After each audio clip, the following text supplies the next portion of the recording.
Brother, I don't care, brother. I kill everyone, brother. I smash everyone. This my division, brother. Guys, gonna tell you right now, I will do a better job at matchmaking than Sean Shelby, Hunter, and Dana White ever will. Why? Because I'm just that guy. I have aura. I'm aura maxing right now as we speak. I'm currently aura maxing, so I think that's why I deserve to be the matchmaker for the UFC. But look, as the title suggests, mate. See, I'm off it, man. I'm off it. I need a bottle of Coca-Cola, mate. That's what I need. But yeah, as the title suggests, some of the hardest matchups that we can come across in the UFC as of today. I've cooked, man. I've been cooking. Yeah, my brother had a look at this list and he said, "Mate, you're cooking, fella. You're cooking, fella." I showed this to Volkanovski. Do you know what he said? "Good on you, mate." That's what he said to me. "Good on you." And he whipped me up a little burger, mate. Did he whip me up a burger? He did make me a burger, yeah. I was in Australia the other day. But look, jumping right into it. First fight. Tell me I'm not cooking here. Actually, I did not cook. I don't know. Why am I taking credit for a fight that's basically going to happen? Khamzat Chimaev already tweeted that. I think he tweeted a clock emoji or something just maybe 2-3 hours ago. So this fight is definitely going to happen. It should happen. It's the next fight that needs to take place in the middleweight division. As we know, Khamzat Chimaev, the crazy man from Chechnya, the one who fought twice in 2 different weight classes on 10 days notice, is here to challenge Dricus du Plessis for the belt, for the strap, for the gold belt, something that Chimaev has had his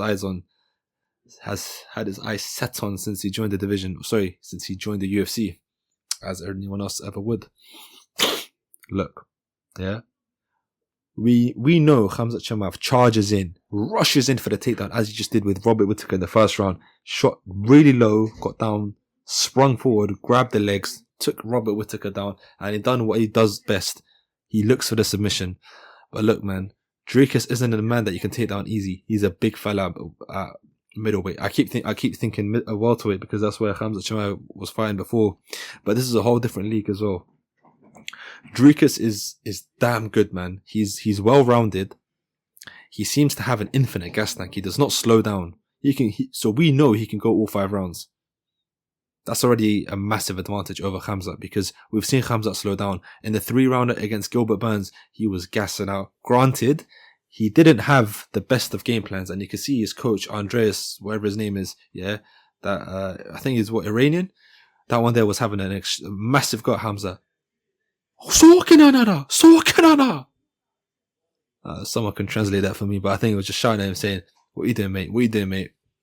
I apologize for the accent and for the imitation. I shouldn't have done that. I don't know why.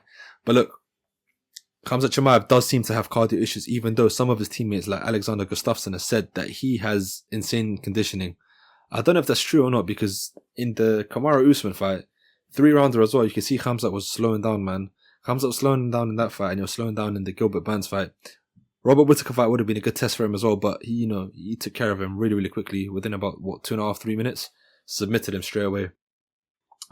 Now, Dricus du Plessis will shine there. We all know this guy has a mental gas tank, has a silly gas tank, especially at his weight class. You would think someone like, the lower weight classes would typically dominate when it comes to gas tanks, and they would be able to go all 5 rounds with ease. Someone like Holloway, and you got Merab, Habib as well would do a good job at, maintaining his gas tank. But then you got this middleweight fella here, this man from South Africa that just spawned out of nowhere in the last 2-3 years, and he's made a name for himself. I think this is an extremely tough fight. Who do I have winning? I still do believe Khamzat will win. I mean, I might be a bit biased. Take a look at the pictures, mate. Take a look at my banner, at my profile picture, at my name. I might just be a tiny bit biased. A tiny, tiny bit biased. If anyone ever says I'm too biased, I will hunt you. I will find you. And I will kill you.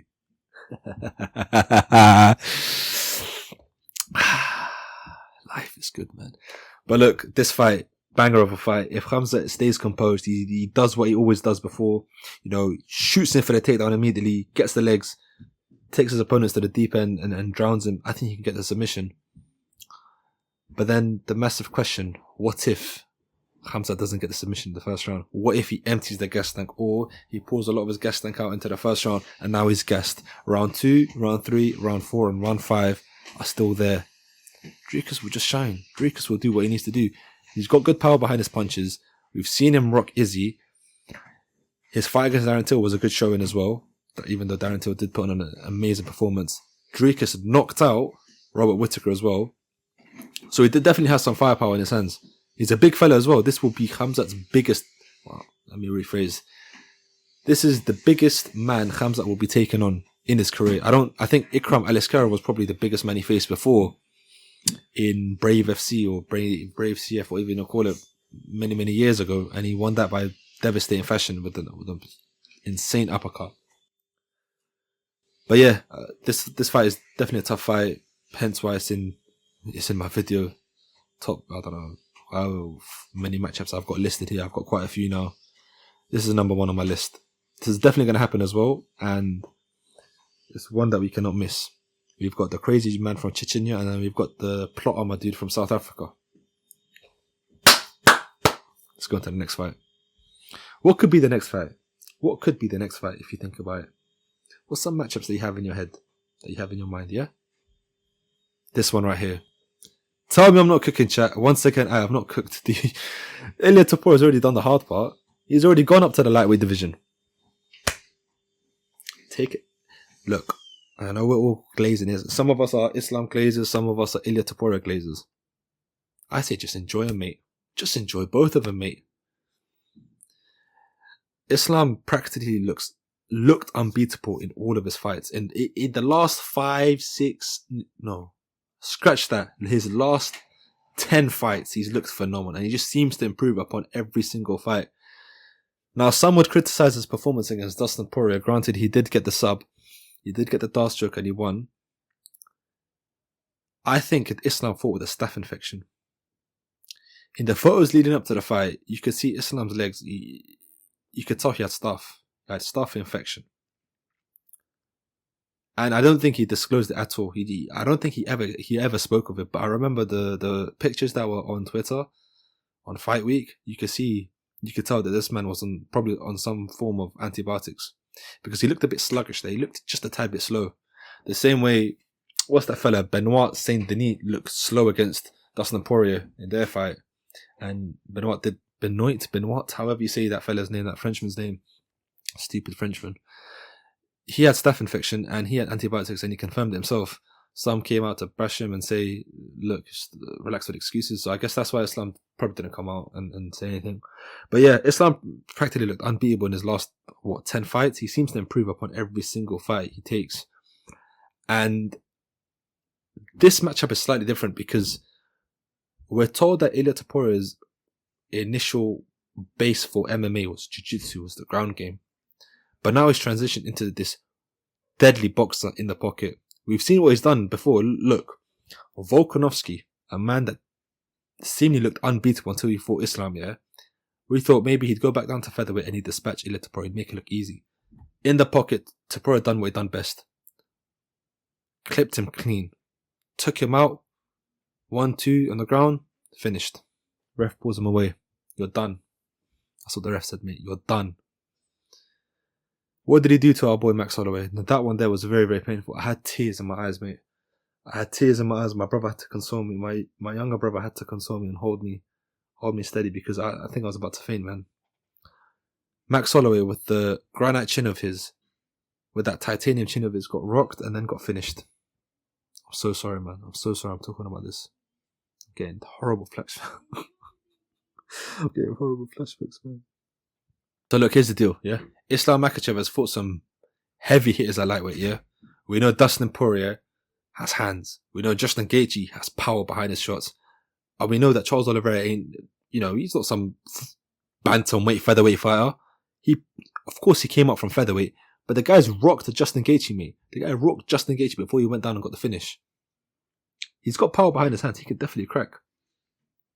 So when you're looking at all these lightweights here that has power behind their shots, and then you've got this featherweight coming up, what are fans going to say when Islam beats Topuria? Oh, he's just a small featherweight. He's undersized. His power doesn't carry well up into lightweight. Because if that's the case, if those excuses are going to come out, why don't we put Topuria first against someone like Dustin or Justin or Charles even?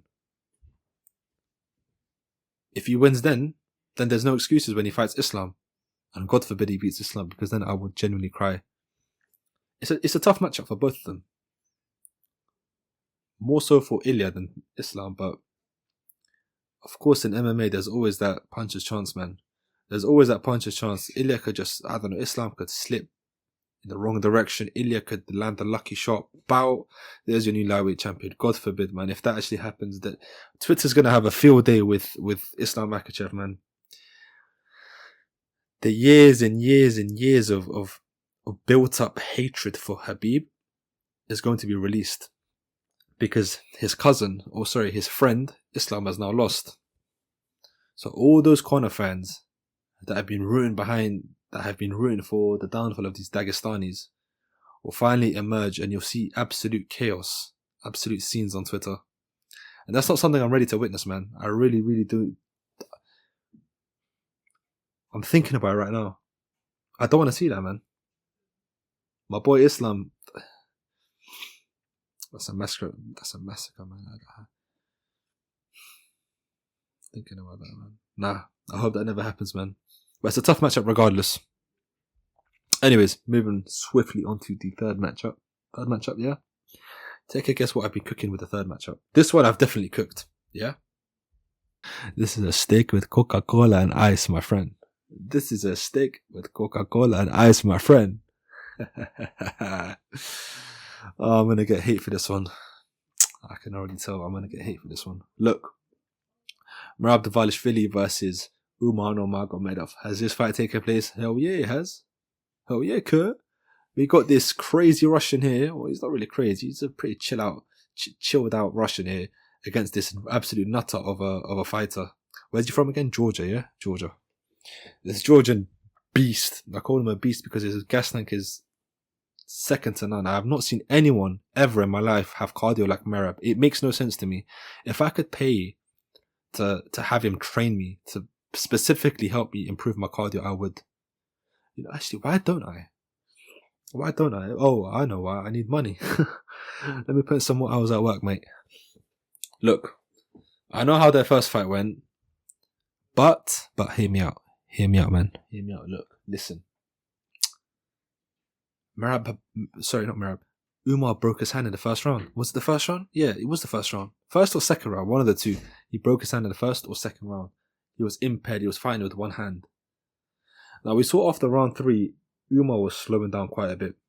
And I was shocked because this was Umar's toughest test. I thought, in all honesty, I had Umar winning that fight. I had Umar winning that fight 3-2 or 4-1. Obviously, before the fight took place. That's not how I scored it. I scored it 3-2 in favour of Merab. But Umar's cardio was genuinely surprising. I thought maybe, you know, these mountain guys, these guys are on altitude, high altitude and whatnot. Hey man, I'm Russian, man. I run up the mountains, man. I thought these guys here would dominate in terms of cardio, but you know, Merab proved us all wrong. He proved by his championship material, and I think that's the massive outlier right there, the cardio. I don't think Merab done anything impressive apart from his cardio and just outlasting Umar. But cardio is not easy to improve upon, you know. Anyone there that's been in the cage, that does a form of mixed martial arts, or is an athlete of any sort, knows that cardio is no joke. It's definitely not easy to improve upon, and by no means am I saying Umar should have just done more in the 4th and 5th round. It's a lot more difficult to do that when you're gassed. I think a fresh Umar, I mean, he was fresh. An Umar with no injuries, yeah, would probably beat Merab 3-2 this time round. 3-2, 4-1, probably a decision. I could see Umar winning because Merab didn't do much. It's not like he held him down and there was a lot of ground and pound or he went for the submissions. It was takedowns and Umar would get out back again. Takedowns and Umar would get back up again. Similar fight with how, you know, Merab fought against Peter Yan. Just kept shooting for the takedowns, but he didn't do much with it. So he's a good wrestler. He's a great wrestler. I still think Merab, getting these two fellas confused, mate. Umar is a better wrestler. Umar is a better wrestler and he has better BJJ. Umar can get the submission. It's just a matter of how he's going to get there. Because Merab's cardio is the only reason why he was able to survive in the last few fights. He doesn't do much. There's not like anything I look at that makes me go, wow, he's special. Wow, he's amazing on the ground eating jiu-jitsu. No, it's just cardio. He's just a cardio merchant. Cardio merchant that was trying to, he did oral farm in the fight. But yeah, this is another tough matchup that I'd love to see again. So I know this fight already took place. Might be a bit unjust for me to put it back in here again in this video, but I want to see this fight take place. I really do. Run it back again. Let Umar get one more fight in the win column. And let these two run it back. Now look. Oh, I remember this one here, and I imagine a Habib. Yeah. That about a smash burger, Coca-Cola with ice, steak, and cheeseburger. Oh. My mouth is watering just at the thought of that, mate. Look, are you ready? 3, 2, I got leaked already. Chat, tell me I cooked. I cooked, didn't I? Yeah, mate. Balls smesh, you cooked. I cooked. Where's my brother? I need to call my brother. Hey, mate. Come here. No, you don't want to come? Piss off, mate. This one here. Look, I know they're not in the same division, alright? Because I know some of you nutcases are going to be like, oh, they're not in the same division. Why are you talking about them? Shut up. Piss off, mate. Sorry for the slight obscene language there, but getting on my nerves if you say something like that. Let's take a look at this fight. I know Islam was already mentioned in the Ilia Topuria fight. This is another banger of a fight. This would be extremely hard. A lot of people were writing off Mr. Belal, remember the name Muhammad. Belal, remember the name Muhammad. A lot of people were writing him off in this matchup. And it's funny because every time a matchup is, starting to get spoken about, Islam fighting Belal, Belal will leave another comment in Islam's comment section talking about training together. It's hilarious, man. It's as if Belal is practically scared of Islam. And who wouldn't be? Belal's been in the training camp. He's been in the room with Khabib and Islam. And I think he admitted that he's been smothered by Khabib several times in training. Granted, Khabib is out of camp. He's not fighting anymore. He's retired. He's probably going to be weighing heavier. Probably walking around 190, 195 pounds. Which is definitely a lot more than 170, mate. But this is a tough fight. As much as I glaze Islam, as much as I love Makhachev, this is an extremely tough fight. Why? Because Belal's got excellent gas tank. He's got good conditioning. He pressures, he's a good pressure fighter. He does pressure forward. He will try to take you down. And he's in a higher weight class than Islam. Granted, when you look at them on paper, they're both, I think, pretty damn close in height. So I don't know who's actually bigger. I've never seen them in person. I think they're both the exact same height. Both the exact same height. They've got good builds as well. It's not like Islam is skinny or whatever. Got a good bit of muscle to him. So does Belal. Islam doesn't typically slow down too much in his fights either. And we know because of the threat of the takedowns, his striking is extremely good. His striking is amazing, actually. So who wins this fight? Will Islam actually be able to take down Belal and submit him? Or would it just be a unanimous decision? Started that, didn't I? Would it be a unanimous decision for Islam? Or would it be razor close? Would it be both of them, stand and bang and then one of them switches out, tries to take the other one down? Belal could definitely do that. We know Islam is an excellent grappler, but he's not elite like Khabib. He's far more rounded. He's really, really good in everything. Whereas Khabib was just a demon in the ground game. So if this was Khabib instead of Islam, I would say Khabib would definitely be double champ. He would definitely beat Belal. Because he would take him down. Let's be honest. He would take down Belal and he would smother him and then he'd take him to deep water and probably submit him in round 4. This is a tough one to call. I would probably say Islam would win by decision. Probably 4-1, maybe 3-2. But it wouldn't be an easy fight for him. It would be a good test. It would be a damn good test, man. And I could see him with the second belt on his left shoulder. I don't think I said anything wrong, did I? Because the Russian man is most likely going to beat the Palestinian here. Thinking about it right now, I don't think I said anything wrong, did I? Should we leave it as that, yeah? We'll leave it as that, yeah. Please, tell me what I said that was wrong. Comment down below. If you disagree with anything I just said, comment down below and explain why. Because I'm interested to hear your thoughts. I'm always looking to improve upon my UFC knowledge. I want to know your takes.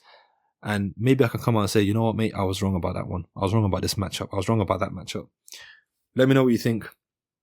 I really do appreciate you guys for tuning in and listening to the very end. If you did listen to the very end, thank you very much. God, oh man, I hope this channel takes off, mate. I really do. I love MMA, man. I love MMA a lot. Thank you, guys. I really do appreciate all of you that are watching. I don't know how many of you are watching, but thank you very much, guys. Take care.